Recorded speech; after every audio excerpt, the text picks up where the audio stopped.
your soul? Say amen. Amen. It is not well with your soul, and better sit there and listen. Good morning, everybody. Good morning. Am I even on? There I am on. There I am. Here I am. I love to hear myself talk. That's why I became a preacher. Luke chapter 2 is where we're starting off at, and different places, as you know, we usually do. If you're not familiar with our practice, here's the worship notes outline. And if you're like my friend Bob Short out there, you're trying to fill in the blanks before I preach. And every time I make one of these things, Bob, I've got you focused in my mind thinking I'm choosing the words that you can't guess. So it's a game between he and I to try and keep him focused on my message or whatever he's doing. Wow, he has his thing all filled out already, and so forth.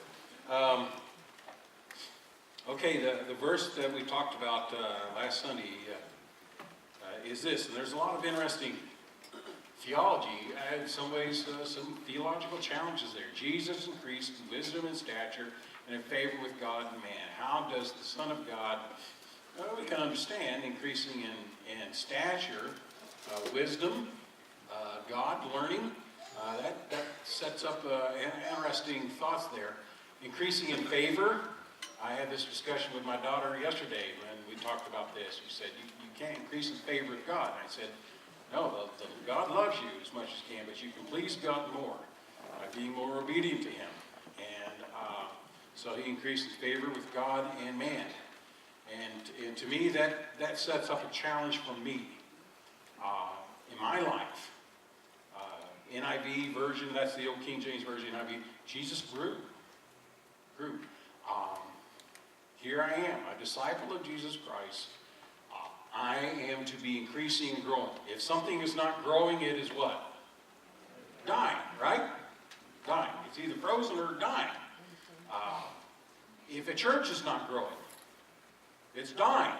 You see, and that's the challenge for us as a church, to grow. Okay, and I'm not just talking about numerically, I'm talking about spiritually, internally, and maturity. And that's my responsibility as a pastor. I'm here, as I said my very first Sunday, to be pastor pushy. I am trying to push you to take on the responsibility to increase and to grow. Jesus increased in wisdom and stature and favor with God and man. And Pastor Rachel set up it very well for me, Rachel. Very good. We were in cahoots, and I didn't know how well we were in cahoots until you started talking. But New Year's is one of those kind of human demarcation points on the calendar, which sort of sets up the idea of making commitments, resolutions, if you want to call them. I talk about goals. And this has been a pattern in my life for the last 4 years now, 4 or 5 years now, is to list goals that I have for myself in the coming year. And this has been part of my spiritual internal development for me, a pattern for me, my paradigm for growth the last several years. 2 things that have helped me a lot in terms of my own personal spiritual goal. A is setting goals. And last Sunday I gave you my report.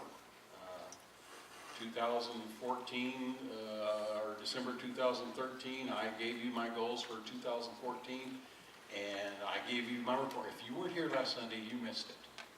Although you do have a list already provided for you in the worship folder. But what you don't have is all my excuses for the ones I didn't get done, all right? So you need to go to YouTube and find the sermon from last Sunday and listen to my excuses.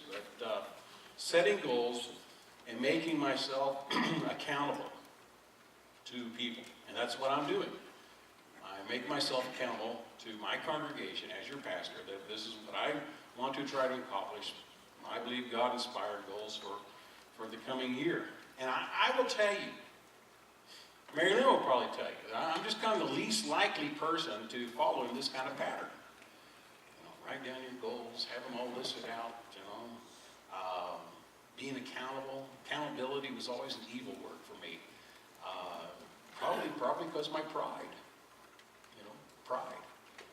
to say. I'm not going to make myself accountable. I'm my own person. Go for it. And I tell you again, if you're not going to follow in this program, follow me in my example, fine. But make sure you're not doing it because of your pride. That's a trick. That's a trick the devil played on you. You know, you come up with a normal reason why I'm just not that kind of person. Well, deep down inside, it could be just your pride. And I had to overcome that. So, again, this is my plan. As far as I know, every year about this time, we'll be hitting this subject, talking about challenging my church for setting goals and making themselves accountable. Why? Because I want to increase. Jesus grew. Jesus is my example. I want to increase. And like I said, last year I went over my goals, and as I said last time, I probably accomplished the least I have any year since I started doing this thing. And I could, tell you all the reasons and excuses, but they're all just excuses, really. But in my list here, you have my goals for 2014, what they were, and it's a very simple scoring system. Smiley face, I did pretty good on it. Straight face, not so good on it. And frowny face, I did really bad. Cameron, how many did you say I did good? Do you remember? You did 17.5 good and 19.5 bad. 17.5 good? That was a revelation for me, Cameron. Would you mind your own business, okay, Cameron? 17.5 good and 19. That's a failing grade, Cameron. You're just delighted in pointing that out to me, did you not? Cameron and I have a unique relationship. It's a love-hate thing, I think. No, that's okay. You're a good guy, Cameron. But on the other side, that you have them for 2015, and I'll be looking over them with you pretty good. But I was inspired by that passage in Luke 2:52 to divide my goals up according. Jesus increased in wisdom. What can I do to increase in wisdom? And that's not only wisdom and knowledge, but culturally, socially, not so much socially, but increasing in knowledge. And then in stature, and that speaks to me about health. And next Sunday, I'm going to be giving my first sermon dedicated to the issue of good health. I don't think I have ever preached on the topic. I may have mentioned it, but it will be an interesting challenge. I really hate putting myself out like this to my church. But if I'm anything, if I'm trying to be anything, I'm trying to be honest with you. I want to be an honest, upfront type guy. But that's next Sunday, and so everybody will be here. Amen?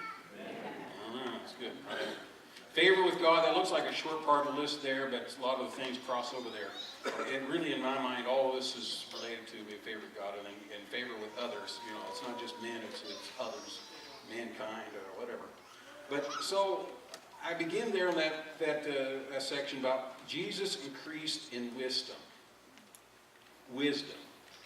And I've been thinking a lot about that. What does it mean to increase in wisdom? And to me, well defined as wisdom is the right application of knowledge. But as I begin to think about it, I kind of divided it up to 3 points, 3-point outline, as every good preacher has. But what does it mean to increase, what is wisdom? What is wisdom? And right on the top, it's easy to find in God's Word that wisdom basically is to acknowledge who God is. Acknowledge who God is. Proverbs 1:7, the fear of the Lord is the beginning of what? Wisdom. Wrong. The fear of the Lord is the beginning of knowledge. You're quoting from Psalms, chapter 111. The fear of the Lord is the beginning of wisdom. I didn't realize there were those two verses in the Bible. The fear of the Lord is the beginning of knowledge. The fear of the Lord is the beginning of wisdom. Now, I am one of the few pastors, I don't know, maybe there's several pastors out there, I shouldn't say that, but who has no fear of talking about having a fear of the Lord. I don't think that out there in popular Christian culture today that we spend a lot of time listening or talking about fearing God. But it's in the Bible. It's throughout the Bible. But it's important for us to understand that the Hebrew, in fact, I wrote these down so we can get them. The Hebrew verb yar can mean to fear, to respect, reverence. The Hebrew noun, yah, usually refers to the fear of God as is viewed as a positive quality. There's some things in life that you and I need to have a good, healthy respect for, right? Right, we teach our children to have a good, healthy fear of fire. Like fire and useful, so forth. I can tell you growing up that I had a healthy fear of my father. I respected him. I knew that I did not want to bring my father's wrath down upon me because there were consequences.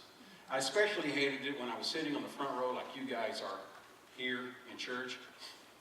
And I was carrying on talking to my friends, whatever as we do. And then I would look up and I would catch my dad's eye sitting on the platform. And he's bullet-eyed on me, Kennedy. Suddenly the fear of God and my father would just roll over me. And I did not look forward to incurring the wrath of my father because I was disturbing church always. I was doing something that was carrying on. And I knew that was a bad thing to do. A healthy respect. The Greek noun, phobos, can mean reverential fear of God, not a mere fear, not merely a fear of his power and righteous retribution, but a wholesome dread of displeasing him. A wholesome dread of displeasing him. It's a kind of fear that results in a positive outcome. Reverence of God, then, helps me to take him and his word seriously. Now, what can I do in 2015 to help me revere God more, to respect his word more, to have a greater respect and reverence for who he is? And I think that's a positive thing, right? Amen? So what is wisdom? Wisdom is to acknowledge who God is. I have our appreciation for who God is. Two is to be aware and alert. Aware and alert. And this kind of hit me because I was using my little prayer book that I have in my prayer time. Helps me kind of like have a lot of variety in my prayer. And one day it led me to pray about people being aware. The fear of the Lord is the beginning of knowledge, but fools despise wisdom and discipline. Now that term fool, anytime that comes up, you don't want to be that person. But a fool is a person who's just kind of going willy-nilly about life and not paying attention in many respects. And when I thought about it, it occurred to me that a lot of Jesus' teaching was about getting people to be aware of things, to be aware of their spiritual condition. Jesus was often critical of people who were not aware. Jesus talking to Nicodemus having this discussion and to get on the whole topic about being born again, and Nicodemus doesn't understand. And he says to him, you are the teacher, or Israel's teacher. Jesus said, and you don't understand these things? It's kind of like you saying, Nicodemus, wake up. You should know this. He was critical of it. You're in a position to know this. You need to be savvy, man. Jesus having a close personal time with their disciples, and he's talking about the Heavenly Father, and Philip, one of those disciples, has a question. Lord, show us the Father, that we could, that would be enough for us. Just show us God. And what is Jesus? Don't you know me, Philip? Even after I have been among you so long, anyone who has seen me has seen the Father. How can you say, show us the Father? That was a critical statement. Philip, wake up, man. Be aware of what's going on.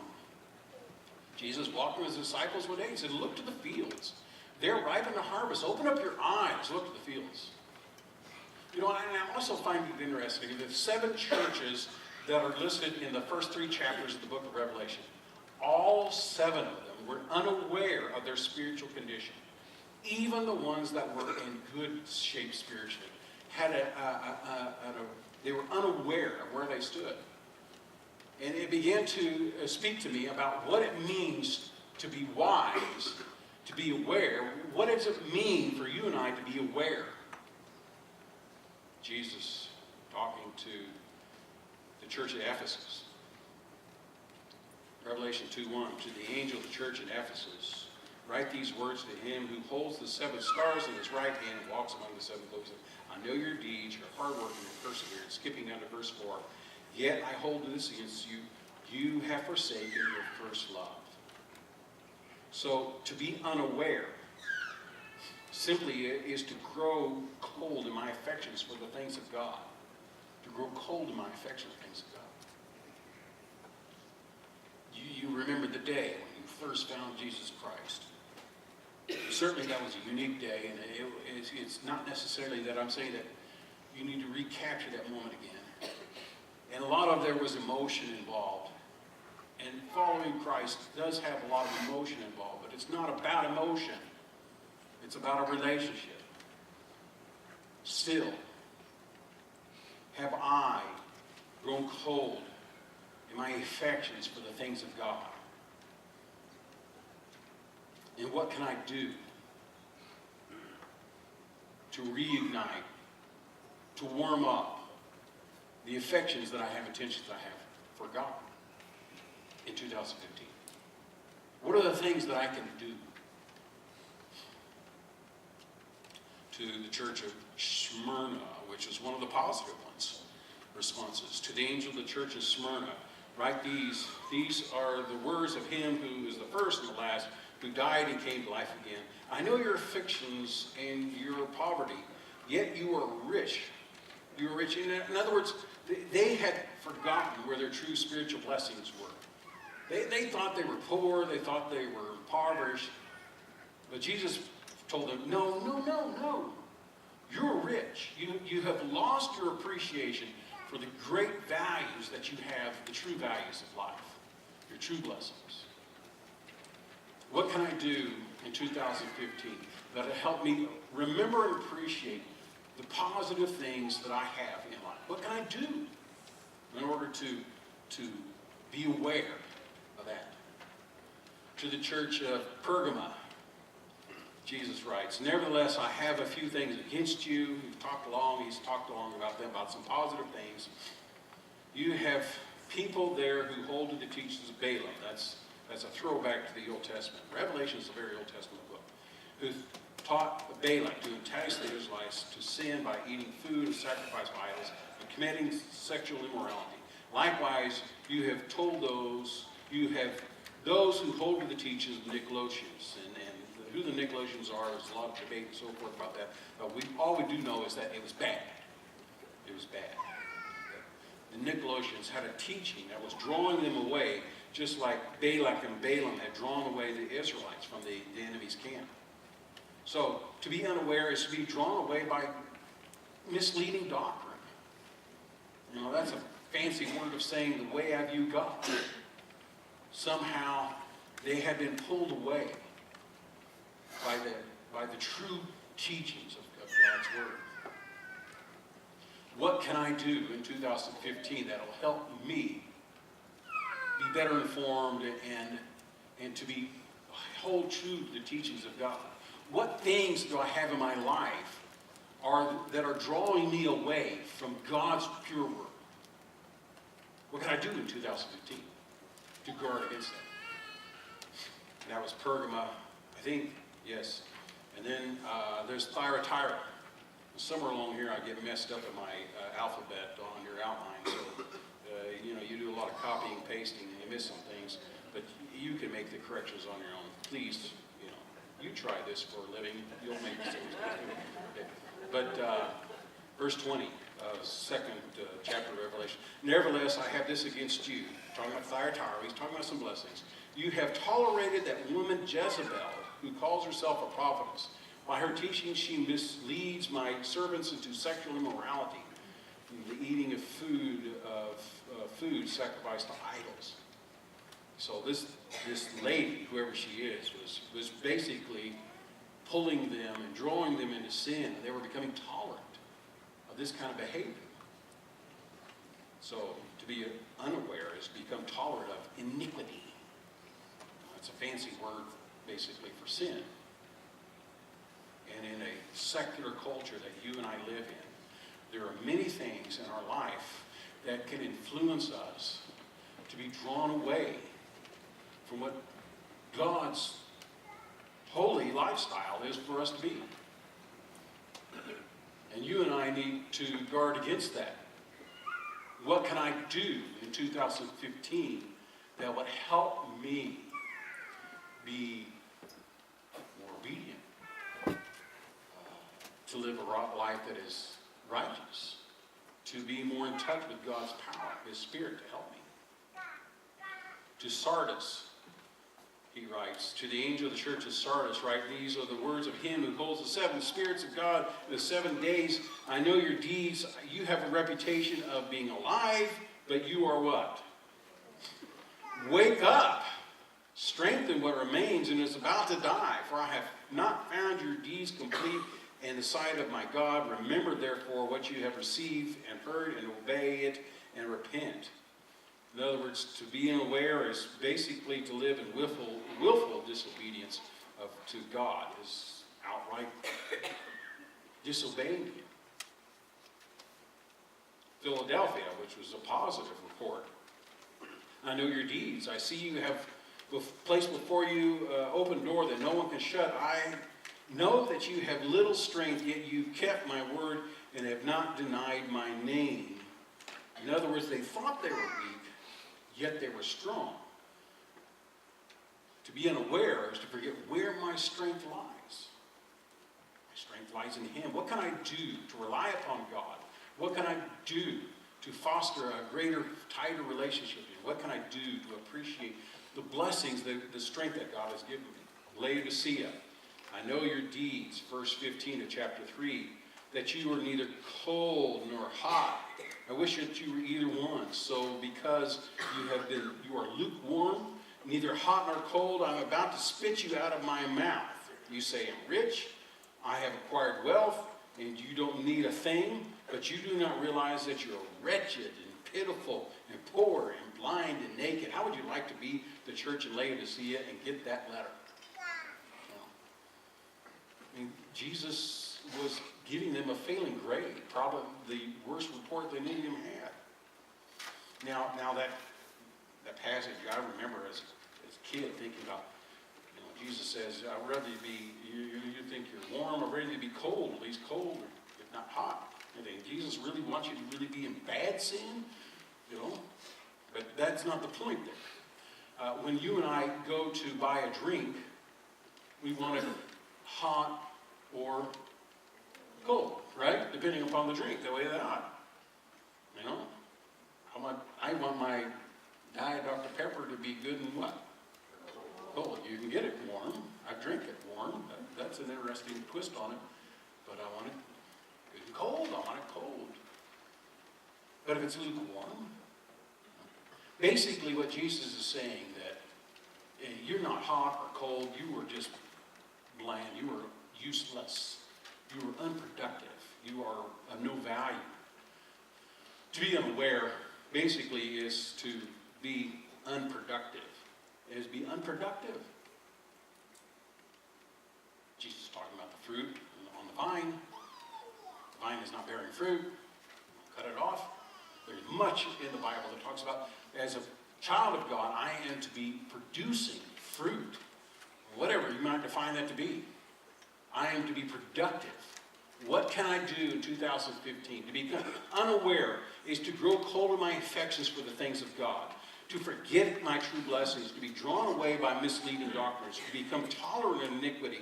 To live willful disobedience to God. To forget where my strength lies and to be unproductive or useless. Useless. That's a mouthful.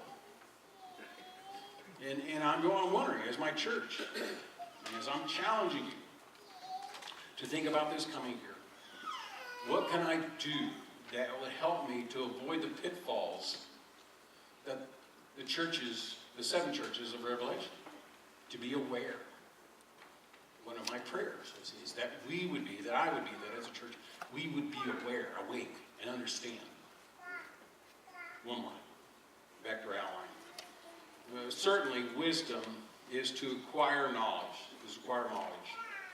Psalms 111 again. The fear of the Lord is the beginning of wisdom. All who follow his precepts, that's God's word, have good what? Understanding. To him belongs eternal praise. The fear of the Lord. The fear of the Lord. Tied to that, the fear of the Lord is an appreciation, it's a following of God's word. And I certainly want to make it my goal as a pastor to encourage my church to be people that are involved in the reading of his word. And as I said last year this time, I was going to take up reading the chronological Bible, and December 30, 31, was there 31? Okay, I can't remember which months have what. But, it's just a powerful moment when you've been reading from Genesis all the way in, and you come to the end of Revelation, and Jesus is there in the new heaven, and he's on the throne. He says, behold, I'm going to make all things new. And you finally come to that point. Some of you were following me on that. Anybody here brave enough to testify that they actually did that they got through the chronological Bible in the year? Or okay, Barbara, Bonnie did. Okay, good ladies. Bonnie, how was that for you? I'm going to call on you. I'm going to put you on the spot. Did you enjoy that? I would assume, or I did for the most part. I had a little trouble in some of the Old Testament. Yep. All the sacrifices and the religious. Now, Leviticus is a real heartwarmer, isn't it? But you made it. Did you get that same sense of the timeline and stuff? Was that enjoyable for you? Barbara, how about you? Give me a report. Back there, clear in the back. Sit in the back row with your husband. That's a wrong place to sit. Well, about November, I said to Jerry, I don't think I'm going to do this next year. I'm just going to read and enjoy it. Right. Read and enjoy. Okay. By the end of the year, it's like, maybe I'll try it. Okay. Now, I'm not going to do the chronological Bible this year. Marilyn and I are listening to the Bible again, and we started right out January 1. And it didn't have to, the listening we do doesn't follow it just read the Old Testament, New Testament, Psalms, and Proverbs. So we get a little bit of everything all year, but it's not too late to begin. It takes like. Rick, I haven't finished because I fell behind. I think it is the greatest thing I've ever done as far as I made connections that I have never, I've read the Bible thoroughly on many occasions, but I was making connections that I'd never made before because they put the timeline. Okay, right. So I do want to say that was really positive. So Greatest thing you ever done. I don't know if everybody can hear you, but greatest thing you ever done and made connections. The timeline helped me make connections. Same thing, just like Jen. I knew that there was a slavery in Egypt, and I was trying to make the connection. How did they get there? But reading it chronological, it's like, oh yeah, because of the famine. Yes. So I hadn't made that connection before. All right. Even had reading it through Right. the way it is normally. Okay. Chronological. But yeah, I totally got that too. It breaks up the genealogies, at least my version did. That was kind of good because it ties it. And you read everything. But, and the Psalms are broken up a little bit too. Some of the Psalms are just written during their time period, and you read through a lot of Psalms, but it's also you attach, like when David is in the cave, there's Psalms that he wrote while he was in the cave, and then they come to that point in the scripture and in the narrative of David, and you read it. I don't know, how much time each day did it take? About 10 minutes or? Closer to 15 to 17. That would be my drive. You're a slow reader. No. Yeah. Rick got started reading it, and I need help pronouncing some of those Bible names. If you can't pronounce it, it's pronounced blah, blah, blah. They don't teach that in seminary. But you learn that here. Just go through the names you can't pronounce. Because I don't think, the Lord is going to judge you in heaven. You could not pronounce Methuselah, right? Something like that. That wasn't what I was saying. That wasn't the fitness chef. I want to encourage my church to get into the Word. And I think that's important. Increasing in wisdom. And again, I'll tell you that I didn't do so well before I set down goals and wrote them down and made myself accountable to people. You know, I read the Bible, and I'll tell you, I prayed, but it was token prayer. And suddenly I said, something has to change in my life. And the thing that helped me to do it was to write it down and to tell somebody I'm going to do it and make myself accountable to people. And I will tell you again that the reason I'm here is telling you these things is, it's kind of a balance between trying not to look braggish, but I want to be an example to my church. And, it's my privilege to pray for you, as I do. So this is the stack from last year's goals that you gave me. They came in all shapes and sizes and colors. And next Sunday, I'm going to have another insert in there. And what I'm asking for my birthday, I'm always begging for my birthday. It's on February 3rd, but on Sunday the 1st, by the 1st, you give them to me early. 5 goals that you will have, just 5, for the 2015. And they don't all have to be necessarily be spiritual. They could be just fun things. They'll be good if they were something that would help you develop and grow as a person. And then there's the place for a star on the report. When you put down somebody who's going to hold you accountable. Now, some of you didn't get it done, and that is no reason to say, well, I'm not going to do it next year. You tried. You started. You made the effort. You learned. 5 goals. And a star if you put somebody who's going to hold you accountable. A negative star if you put my name on that line. Because I can't hold 250 people accountable.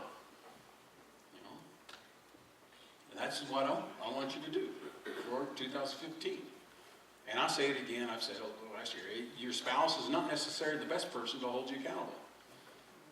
Because you don't want to put that kind of little bit of tension in the relationship, Quite often, somebody else that's just a freaking face that can help you do that.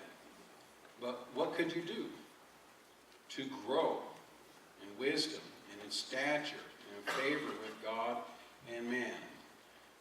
This is my challenge, to grow, to increase. 4, it is God who works within you to will and to act. To will and to act according to his good purpose. Philippians 2:13. Let's try that again, Chris. Let's see. Well, we froze up somehow. Philippians 2:13. For it is God who works within you. See, it's God's work to will and to act according to his good purpose. It's God's work and my will coming together. 2 Timothy 1:6. Fan into flame, the gift of God is in you. God's gift is his spirit within you. Yet I am to encourage you. I'm to fan into flame. Again, the illustration is the ship puts up the sail. It's not the sail that moves the ship. It's the wind.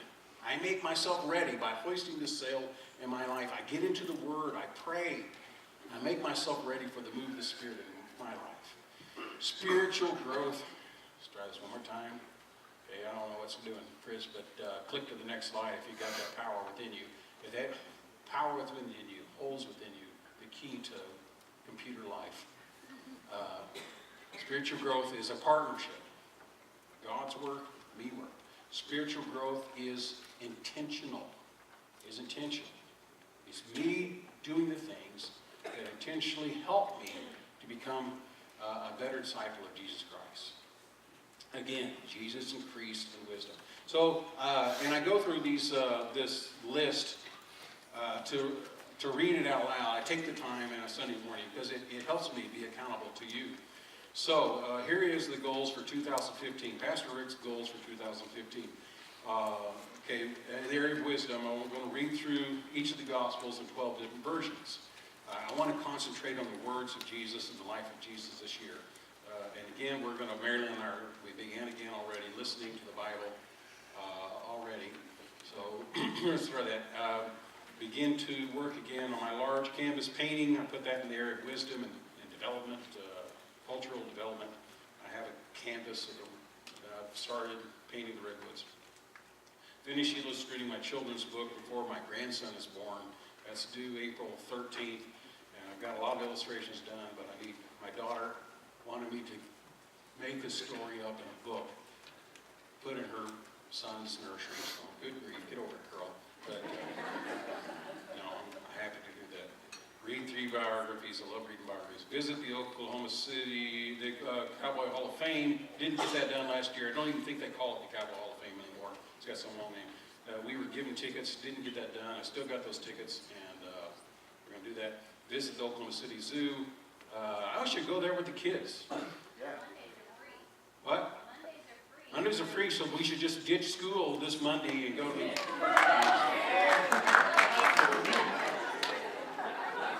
Kids are out of school.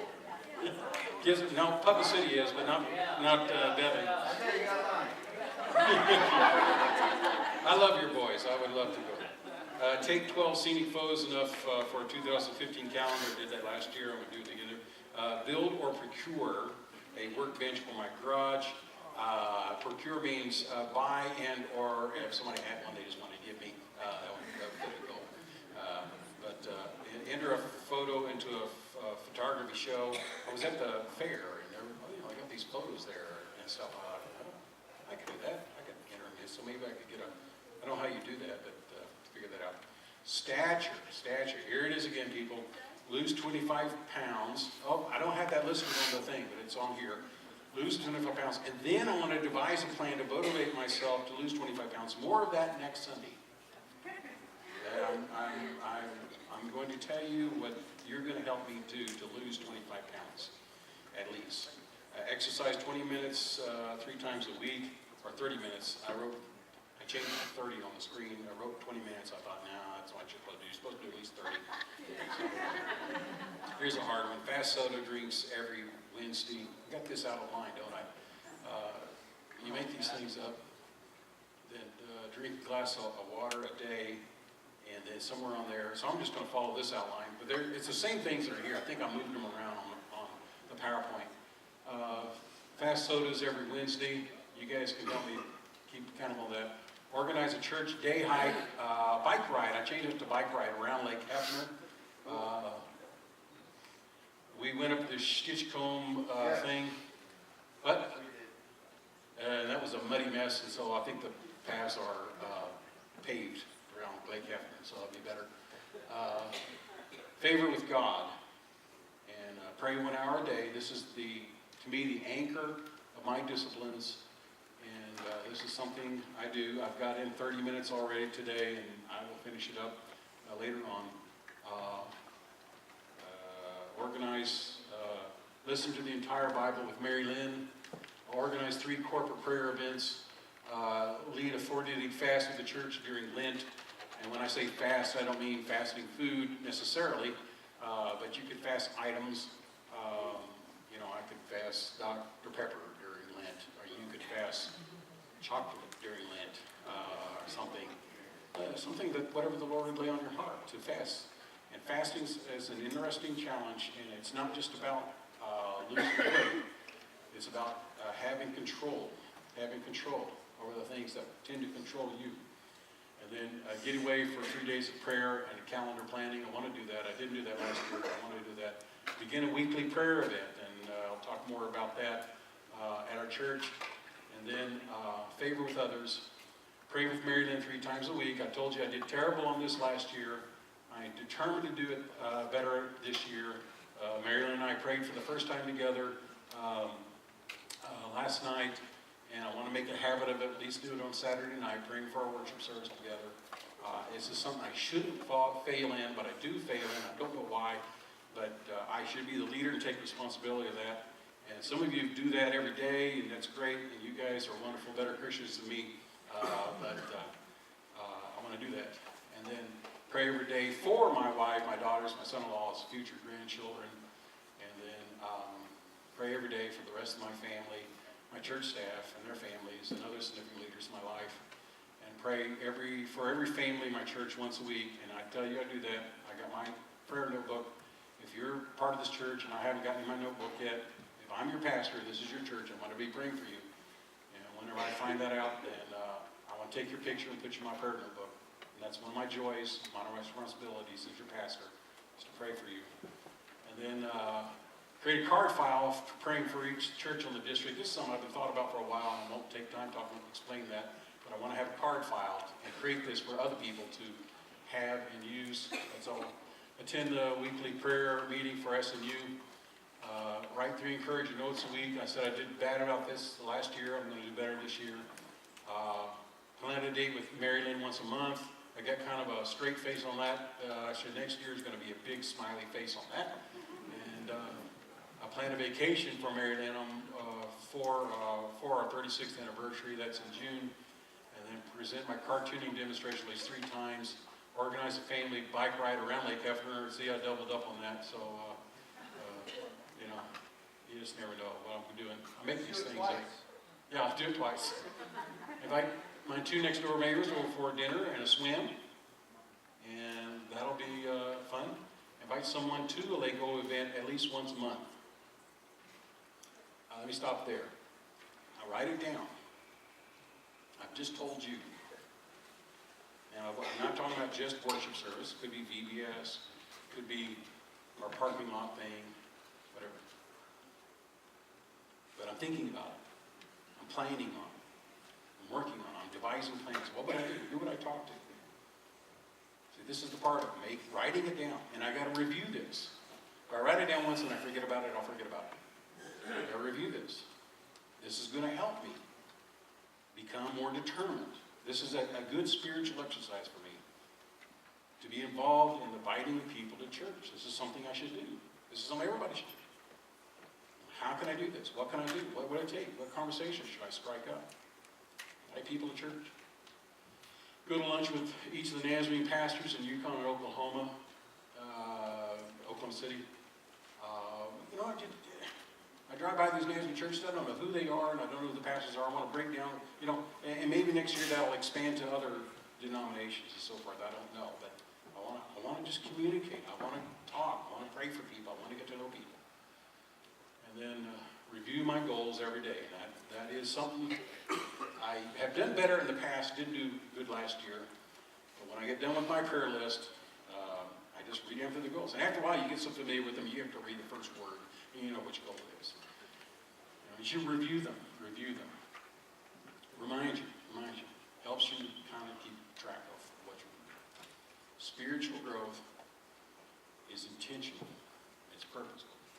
Jesus increased in wisdom and in stature, in favor with God, and in favor with man. What can I do in 2015? I want birthday presents. I want you to love me up. You know, birthday presents. Now here you are. Last year. That's what can you do this year? And you'll hear me repeat this. The challenge is to make it measurable. Measurable. And I'm going to look over some of these, and I won't tell you whose names are, but I want to give you some bad examples of goals. Is it to be measurable? Can I look back at when I get done with 2015 and say, yes, I did that. I have a goal to be a better Christian. Okay. How are you going to measure that?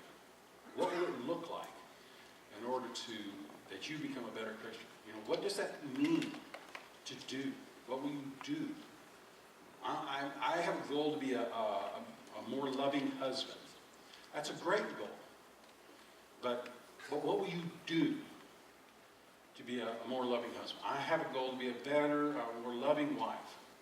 What will you do in order to be a more loving wife, a better parent? You know, all that.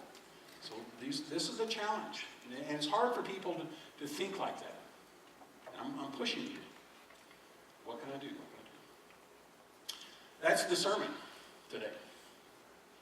And now we get to celebrate the new year and commemorate the new year with our communion. And we'll have our closing time together, communion. In the Church of the Nazarene, you should know, if you're not familiar with the Church of the Nazarene, the communion is not a closed communion as some denominations have, but it's open. You don't have to be a member of the church to participate. You just have to acknowledge Jesus Christ as your personal Savior and realize that He saved you now. So in that way that you understand and appreciate what the symbol of this event. And we invite children to participate in that. That's why we like to do it on Family Sunday, to participate in the event. And so I'm going to ask my helpers to come forward, and we're going to pray, and then we'll get ready for this time of communion together.